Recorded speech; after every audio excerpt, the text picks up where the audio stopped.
사사기 13장. 이스라엘 백성이 또다시 하나님 보시기에 나쁜 일을 저질렀습니다.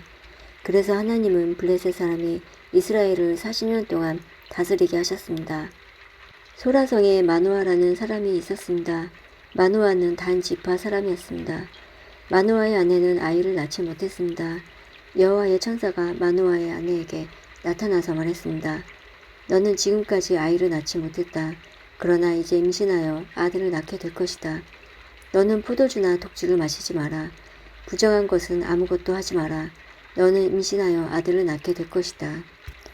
아들을 낳으면 그의 머리를 깎지 마라. 그는 태어나면서부터 하나님께 바쳐질 나실인이 될 것이다. 그는 블레셋 사람의 손에서 이스라엘을 구원하는 일을 시작할 것이다. 마노아의 아내는 자기가 겪었던 일을 남편에게 말했습니다. 하나님께서 보내신 사람이 저에게 왔었어요. 그분의 모습은 하나님의 천사와 같았기에 너무나도 두려워서 어디서 왔냐고 물어보지도 못했어요. 그분은 자신의 이름을 말해주지 않았어요. 그러나 그분이 이렇게 말했어요. 너는 이제 임신하여 아들을 낳게 될 것인데 포도주나 독주를 마시지 마라.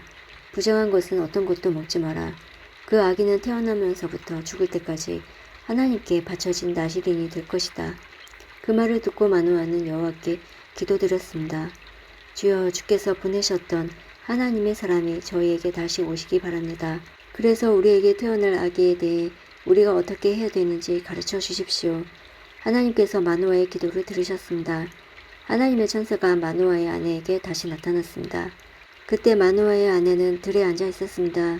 마노아는 거기에 없었습니다. 그래서 마노아의 아내는 남편에게 달려가서 말했습니다. 그 사람이 왔어요. 전에 저에게 나타났던 사람이 지금 왔어요. 마노아는 일어나서 자기 아내를 따라갔습니다. 마노아는 하나님의 천사에게 다가가 물었습니다. 당신이 제 아내에게 말씀하셨던 그분입니까? 그 사람이 대답했습니다. 그렇다. 마노아가 또 물었습니다. 당신이 말씀하신 일이 일어나면 태어날 아기를 어떻게 길러야 합니까? 우리는 그 아이에게 무엇을 해야 합니까? 여호와의 천사가 말했습니다. 너의 아내는 내가 전에 말한 모든 것을 지켜야 한다. 포도나무에서 나는 것은 무엇이든 먹지 말아야 하고 포도주나 독주를 마셔도 안 된다. 또 부정한 것은 무엇이든지 먹지 말아야 한다. 너의 아내는 내가 명령한 모든 것을 지켜야 한다. 마노아가 여호와의 천사에게 말했습니다. 잠시 동안만 여기 머무러 계십시오. 당신을 위해 염소 새끼를 요리해 드리겠습니다. 여호와의 천사가 대답했습니다. 내가 잠시 머무른다 할지라도 너의 음식을 먹지 않을 것이다. 그러나 음식을 마련한 생각이 있다면 여호와께 태워드리는 제물 및 번제물을 드리도록 하여라. 마노아는 그 사람이 여호와의 천사라는 것을 전혀 알지 못했습니다. 마노아가 여호와의 천사에게 말했습니다. 당신의 이름이 무엇인지 알고 싶습니다. 이름을 알아야 당신이 말씀하신 것이 이루어질 때 당신께 영광을 돌릴 수 있지 않겠습니까? 여호와의 천사가 말했습니다. 왜 내 이름을 묻느냐? 내 이름은 기묘이다. 그 후에 마노아는 한 바위 위에서 염소 새끼와 곡식을 여호와께 제물로 바쳤습니다. 그때 여호와께서 놀라운 일을 하셨는데 마노아와 그의 아내는 그것을 지켜보았습니다. 불꽃이 제단에서부터 하늘로 치솟았습니다. 불이 타고 있을 때 여호와의 천사가 그 불을 타고 하늘로 올라갔습니다. 마노아와 그의 아내는 그 모습을 보고 얼굴을 땅에 대고 엎드렸습니다. 마노아와 그의 아내에게 여호와의 천사가 다시는 나타나지 않았습니다. 마노아는 그때서야 비로소 그 사람이 여호와의 천사라는 것을 알았습니다. 마노아가 말했습니다. 우리가 하나님을 보았다. 그러니 이제는 죽을 것이다. 그러나 마노아의 아내가 자기 남편에게 말했습니다. 여호와께서는 우리를 죽이지 않으실 거예요. 우리를 죽이실 생각이었다면 우리의 번제물이나 곡식 제물도 받으시지 않으셨을 거예요. 또 여호와께서는 이 모든 일을 우리에게 보여주지도 않으셨을 것이고 말씀해 주지도 않으셨을 거예요. 마노아의 아내는 아들을 낳았습니다. 그리고 그 이름을 삼손이라고 지었습니다. 삼손은 자라나면서 여호와의 복을 받았습니다. 삼손이 소라와 에스다올 성 사이에 있는 마하네단에 있을 때 여호와의 영이 그의 안에서 일하기 시작하셨습니다. 사사기 14장. 삼손은 딥나성으로 내려가면서 어떤 블레셋 처녀를 보았습니다. 삼손은 집으로 돌아와서 자기 아버지와 어머니에게 말했습니다. 딥나에서 어떤 블레셋 여자를 보았습니다. 그 여자를 저에게 데려다 주세요. 그 여자와 결혼하고 싶습니다. 삼손의 아버지와 어머니가 대답했습니다. 이스라엘에도 너와 결혼할 여자가 얼마든지 있다. 그런데 너는 왜 블레셋 여자와 결혼하겠다는 말이냐? 블레셋 사람들은 할례도 받지 않았다. 그러나 삼손은 그 여자를 데려다 주세요. 나는 그 여자와 결혼하겠어요. 라고 말했습니다. 삼손의 부모는 여호와께서 이 일을 계획하셨다는 것을 모르고 있었습니다. 여호와께서는 블레셋 사람들을 칠 기회를 찾고 계셨습니다. 그때 이스라엘은 블레셋의 다스림을 받고 있었습니다. 삼손은 자기 아버지 어머니와 함께 딥나로 내려갔습니다. 그들은 딥나에서 가까운 포도밭에 갔는데 그때 갑자기 한 어린 사자가 으르렁거리면서 삼손에게 다가왔습니다. 여호와의 영이 삼손에게 들어가자 삼손은 큰 힘을 얻었습니다. 삼손은 마치 염소 새끼를 찢듯이 왼손으로 그 사자를 찢어버렸습니다. 그러나 삼손은 자기가 한 일을 아버지와 어머니에게는 말하지 않았습니다. 삼손은 딥나성으로 내려갔습니다. 삼손은 딥나성에서 블레셋 여자를 만나 이야기해보고 그 여자를 더욱 좋아하게 되었습니다. 며칠 후 삼손은 그 여자와 결혼하기 위해 다시 딥나로 갔습니다. 딥나로 가는 길에 삼손은 자기가 죽인 사자가 놓여있는 곳으로 가보았습니다. 사자의 몸속에는 벌떼가 있었습니다. 그 벌떼는 꿀을 만들고 있었습니다. 삼손은 손으로 꿀을 떼어내어 걸어가면서 먹었습니다. 삼손은 자기 부모에게 그 꿀을 들여서 그들도 꿀을 먹었습니다. 그러나 삼손은 그 꿀이 죽은 사자의 몸에서 떼어낸 것이라는 말을 하지 않았습니다. 삼손의 아버지는 블레셋 여자를 보러 내려갔습니다. 그때는 신랑이 아내가 될 처녀의 동네에서 잔치를 베푸는 것이 관례였으므로 삼손은 거기에서 잔치를 베풀었습니다. 사람들은 삼손에게 30명의 젊은이를 보내 그와 즐겁게 지내도록 했습니다. 그때 삼손이 블레셋 사람 30명에게 말했습니다. 내가 수수께끼를 하나 내겠소. 이 잔치는 일주일 동안 계속될 텐데 이 잔치 기간 동안에 내가 내는 수수께끼의 답을 알아맞히면 배옷 30벌과 겉옷 30벌을 주겠소. 하지만 답을 알아맞히지 못하면 당신들이 나에게 배옷 30벌과 겉옷 30벌을 줘야 하오. 그러자 그들이 말했습니다. 당신이 내려는 수수께끼를 말해보시오. 어디 한번 들어봅시다. 삼손이 말했습니다. 먹는 자에게서 먹을 것이 나오고 강한 자에게서 단 것이 나온다. 그 30명은 3일 동안 이 수수께끼를 풀려고 애썼습니다. 하지만 답을 알아낼 수 없었습니다. 4일째 되는 날 그들은 삼손의 아내에게 가서 말했습니다. 너는 우리가 가진 것을 빼앗으려고 이곳에 초대했느냐? 내 남편을 꾀어서 그 수수께끼의 답을 우리에게 알려다오. 만약 알려주지 않으면 너와 내 아버지의 집에 있는 것을 다 불태워 버릴 테다.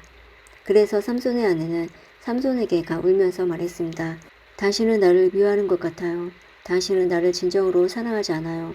내 백성에게 수수께끼를 내놓고서는 나에게는 왜 그 답을 가르쳐주지 않죠? 삼손이 말했습니다. 나는 내 아버지와 어머니에게도 답을 가르쳐 드리지 않았소. 그런데 내가 왜 당신에게 가르쳐 주겠소? 삼손의 아내는 나머지 잔칫날 동안 계속 울며 졸라댔습니다. 그래서 삼손은 7일째 되는 날 마침내 답을 가르쳐주고 말았습니다. 그것은 그동안 그의 아내가 계속 귀찮게 굴었기 때문입니다. 그러자 삼손의 아내는 자기 백성에게 그 수수께끼 답을 가르쳐 주었습니다. 잔치 7일째 되는 날 해지기 전에 블레셋 사람들이 삼손에게 와서 수수께끼의 답을 말했습니다. 꿀보다 단 것이 어디 있느냐? 사자보다 강한 것이 어디 있느냐? 그러자 삼손이 그들에게 말했습니다. 당신들이 내 암송아지로 밭을 갈지 않았더라면 내 수수께끼를 풀지 못했을 것이다. 그때 여호와의 영이 삼손에게 임하여 삼손에게 큰 힘이 생겼습니다. 삼손은 아스글론 성으로 내려가서 그곳에 있던 30명의 사람을 죽이고 그들이 가진 옷과 재산을 모두 빼앗아 수수께끼를 푼 사람들에게 주었습니다. 삼손은 몹시 화가 나서 자기 아버지 집으로 돌아갔습니다. 삼손의 아내는 그의 결혼식에 참석했던 사람 중에서 삼손과 제일 친하게 지냈던 친구에게 주어졌습니다. 사사기 15장. 밀을 거두어 들일 무렵 삼손은 새끼 염소를 가지고 자기 아내를 찾아갔습니다. 삼손은 내 아내의 방으로 들어가겠습니다. 라고 말했습니다. 그러나 삼손의 장인은 삼손을 못 들어가게 했습니다. 삼손의 장인이 말했습니다. 나는 자네가 내 딸을 미워하는 줄 알았네. 그래서 나는 내 딸을 결혼식에 참석했던 자네 친구에게 주었네. 그 동생은 더 예쁘니 그 애를 데려가게. 그러나 삼손이 장인에게 말했습니다. 이제 내가 블레셋 사람을 해치더라도 나에게는 책임이 없습니다. 삼손은 밖으로 나가서 여우 300마리를 잡아 2마리씩 서로 꼬리를 붙들어 메고는 그 사이에 회를 하나씩 매달았습니다. 그리고 나서 회에 불을 붙인 다음 여우들은 블레셋 사람들의 밭에 풀어놓았습니다. 이렇게 하여 삼손은 블레셋 사람의 배지 않은 곡식과 베어놓은 곡식단을 불태워버렸고 포도밭과 올리브 나무들도 불태워버렸습니다. 블레셋 사람들은 누가 이런 짓을 했느냐 하고 서로 물었습니다. 누군가가 말했습니다. 딥나 사람의 사위인 삼손이 이런 짓을 했다. 이는 그의 장인인 삼손의 아내를 그의 친구에게 주었기 때문이다. 그러자 블레셋 사람들은 삼손의 아내와 그 아버지를 불태워 죽였습니다. 그때 삼손이 블레셋 사람들에게 말했습니다. 너희가 이런 일을 했으니 나도 너희를 그냥 두지 않겠다. 내가 반드시 복수하고 말겠다. 삼손은 블레셋 사람들을 공격하여 많은 사람을 죽이고 에단 바위 동굴에 머물렀습니다. 그때 블레셋 사람들이 올라와서 유다 땅에 진을 쳤습니다. 블레셋 사람들은 레이라는 곳에 멈췄습니다. 유다 사람들이 그들에게 물었습니다. 너희는 왜 이곳에 와서 우리와 싸우려 하느냐? 블레셋 사람들이 대답했습니다. 삼손을 붙잡아 가려고 왔다. 삼손이 우리 백성에게 한 대로 우리도 삼손에게 해주겠다. 그러자 유다 사람 3,000명이 에단 바위에 있는 동굴로 가서 삼손에게 말했습니다. 당신은 블레셋 사람들이 우리를 다스리고 있다는 것을 모르고 어찌하여 우리에게 화를 미치게 하였소? 삼손이 대답했습니다. 나는 블레셋 사람들이 나에게 한 일을 블레셋 사람들에게 갚아준 것뿐이요. 그러자 유다 사람들이 삼손에게 말했습니다. 우리는 당신을 묶어서 블레셋 사람들에게 넘겨주겠소. 삼손이 말했습니다. 그렇다면 당신들은 나를 해치지 않겠다고 약속해 주시오. 유다 사람들이 말했습니다. 약속하오. 우리는 단지 당신을 묶어 블레셋 사람들에게 넘겨주기만 하겠소. 당신을 죽이지는 않겠소. 유다 사람들은 삼손을 새 밧줄 2개로 묶은 후 바위 동굴에서 데리고 나왔습니다. 삼손이 레이라는 곳에 이르자 블레셋 사람들이 삼손에게 다가왔습니다. 블레셋 사람들은 기뻐서 소리를 질렀습니다. 그때 여호와의 영이 삼손에게 임하여 삼손에게 큰 힘이 생겼습니다. 그래서 삼손을 묶고 있던 밧줄이 마치 불에 탄 실처럼 약해져서 삼손의 손에서 떨어져 나갔습니다. 삼손은 죽은 지 얼마 되지 않은 나귀의 턱뼈를 주워 들고 1,000명이나 되는 사람을 죽였습니다. 그때 삼손이 말했습니다. 나귀의 턱뼈 하나로 무더기에 무더기를 쌓았네. 나귀의 턱뼈 하나로 1,000명이나 죽였네. 삼손은 이 말을 한 후에 턱뼈를 던져버렸습니다. 그래서 그곳을 라말레이라고 불리게 되었습니다. 삼손이 매우 목이 말라 여호와께 부르짖었습니다. 나는 여호와의 종입니다. 여호와께서는 저에게 이렇게 큰 승리를 주셨는데 제가 이제 목말라 죽어야 합니까? 할례받지 않은 백성에게 사로잡혀야 합니까? 그때 하나님은 레이 땅의 한 곳에 구멍을 내시고 물을 주셨습니다. 삼손은 그 물을 마시고 다시 기운을 차렸습니다. 그래서 삼손은 그 샘의 이름을 에낙고레라고 지었습니다. 그 샘은 지금까지도 레이에 있습니다. 이처럼 삼손은 20년 동안 이스라엘 사사로 있었습니다. 그때는 블레셋 사람들이 다스리던 시대였습니다.